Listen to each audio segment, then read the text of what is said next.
Hello everyone, welcome to the second lecture. This one is going to be regarding human skin tones and skin color variations, as well as some invented fantasy skin tones and how you can create variations within those as well. But first of all, just to start off with something very obvious, there is a very big range of skin colors within the human species. You can see that there's something very similar within all of them, quite obviously, that they're all warm. So it is somewhere in this brown through yellow and red hue range with differing saturations. And if you just look at the hues here, they're very similar.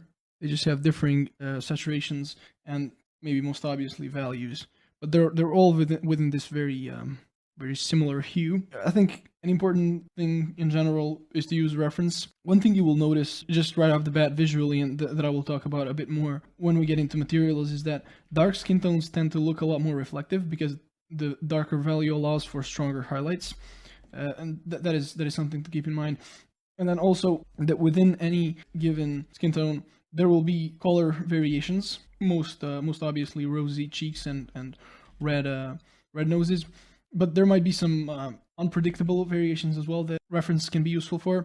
One thing that will be generally pretty reliable is that lips will tend to get darker and more pink, although in some cases with darker skin tones they will be pretty desaturated, and a lot of times they actually won't look that different in value. So like if you look at this whiter skin tone, the lips are very different in value, whereas with these darker ones they're actually very similar. And there is some redness there, but in a lot of cases they will actually be pretty desaturated, sometimes even more desaturated than the skin tone itself. So that is a tendency to look out for, but in most cases they will be more warm than the actual skin tone. And again, you can see a lot of a darker value of the lips in lighter skin tones in comparison to darker ones. That is just like a little introduction regarding a huge amount of variation that you have with skin tones in reality. But there is another layer of variation within each skin tone itself, and I think it's useful to look through these examples. But I'm going to start off with just a general diagram that you can revert back to for generic skin tone changes or different color zones within the face. And this may vary, but in general there is a logic to it, and you will notice it very often, more often than not. So this is like a big breakdown of just three large hue zones: the yellow forehead, the red cheeks and the nose, and then a more desaturated or a cooler bottom part of the face with the jaw. And then if you break that down further, you'll see that you get some variations within the cheeks. You get some darker, sort of like under the eyes, eye bags. You get obviously the warm lips, and then maybe some yellow around there. So this is just a good general base to start off with, and you can see that repeated in here. You may exaggerate it to a larger or a lesser degree. So if we look at some examples here, you can really see how strongly exaggerated those red cheeks are in this example. Whereas in this female child portrait, there's actually a lot less of that. So that the variation is more subtle, but it's also clearly there, especially if you look for it. And all of these are pretty good examples of just that variation being pretty constant, even though perhaps within any color zone there might be a different shape to the redness of the cheeks. Perhaps the general pattern still stands and is observed. So if you look at some of the skin tones in here, perhaps in here you can most clearly and obviously see the redness of the cheeks and the nose, the red lips, the desaturated part of the lower face, the where the mustache and the beard would be for a man. And you can also see that same pattern is repeated on females as well, although less pronounced. And you can also see that in a much darker skin tone, that desaturated bottom part is still there, and also some saturation around the cheeks and the nose is apparent as well. So I think because of the skin tone being that much darker, the hue variations might be less apparent and a little bit different in darker skin tones, but some of the tendencies, like the darker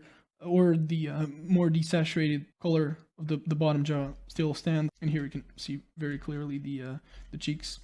And here's that desaturation. And if you look closely, you can also notice even within these very grouped skin tones, some saturation decreasing around this part, which is very interesting. So if you know what to look for, you can actually find it, and then you can choose, just as in these examples, how much to exaggerate or tone down that effect. So it's very interesting, for example, that this desaturated mustache area was left in, even though it's a girl portrait.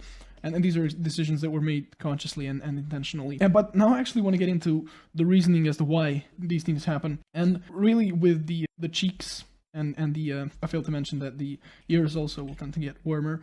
With those areas, they become warmer really just because there's more capillaries there and they show more. The way that I sort of explained to myself why the forehead tends to become more yellow is because there's less blood in there and less flesh, so there's no fat really, as there is fat stored in the cheeks here, and it's just a lot more. The bone is a lot closer to the surface in a lot of cases, which is why it might tint a little bit of a yellow color. And then for this bottom part, as you've already figured, this is just because there's a lot more hair growth in that part, both for men and women, but for men more apparently. You might have a general rule that says that this will become desaturated because hair will tend, in most cases, to, especially beards, will tend to be darker, so that when they only start growing or when they're just shaved, this area will become a bit darker and more desaturated. But in some examples, you might actually get a bit of a warmer tint in there. So with somebody that's a ginger, for example,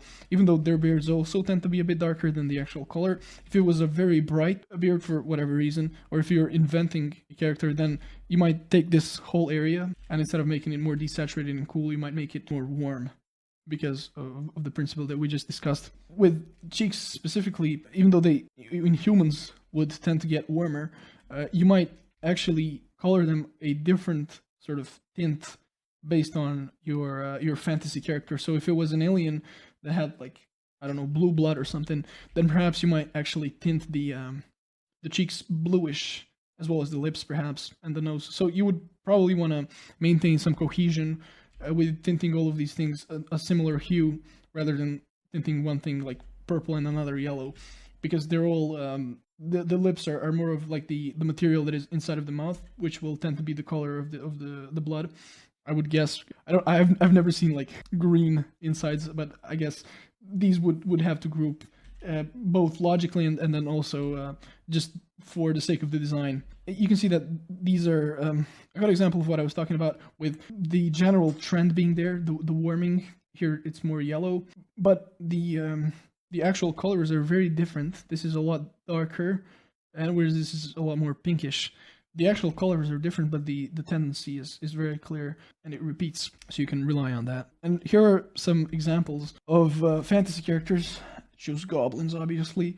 The distinguishing difference here that makes this one feel a lot more realistic and skin-like is this organic change of color. And specifically, not only is there some randomness to the change, but there's also a pattern of the ears, the nose, the cheeks, and the lips warming up, and this area here becoming more desaturated and somewhat darker because of the beard growth, or in this case the mustache being there. You can see how just applying simple color variations to a 3D model like this makes it feel so much less mask-like as compared to this here. So if I go in here and I actually add some variation, so do something like this, it can be pretty subtle. If I did something like that already, let's go with some blues as well, just to spice it up a little bit. Already I think it feels a lot more believable and organic, and then you can go in and get a bit more of that or less, depending on what you want to go for. I think this difference really is quite apparent, and I may have made it a little bit too dark, but the general principle obviously makes the skin tone look more believable. And it's not necessarily just like in the fidelity of this render that it has more of the actual material properties of the skin, but it really, as I've hopefully demonstrated, just the simple value changes are enough to make skin tone look much more believable. What I want to do now is I want to demonstrate a little bit of the principles practically on these little these two little portraits, and I'll start with this guy. And let's say this color that I have might be a little bit too reddish, so maybe I'll go with something like that for my base. And then since I have my base here, I can just move around and create my variations. So I'll move a little bit redder for the cheeks, darken the value a little bit, and just go in there and tint that very lightly. And I can choose to make this effect stronger or weaker, so maybe I can go with a little bit more of a saturated color in there.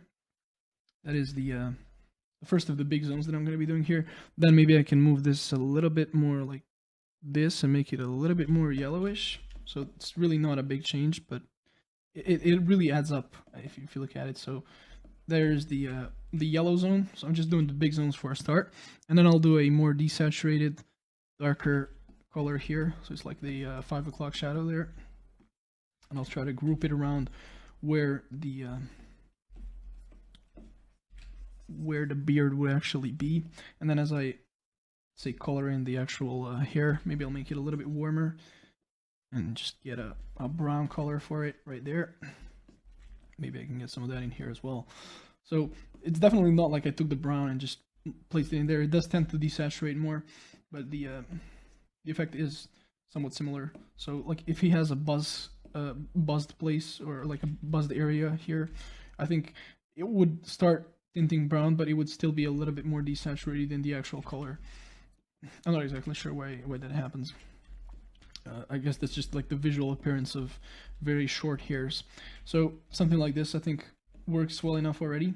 Maybe I can get some warmer colors here on the neck. So this variety happens throughout the whole body as well. But we're just focusing on the face here. And now I want to get into smaller changes. So I've done the big areas now, and I'm just getting into small places. So obviously the lips, and I think those just feel a little bit too strong, so maybe I'll weaken them a little bit.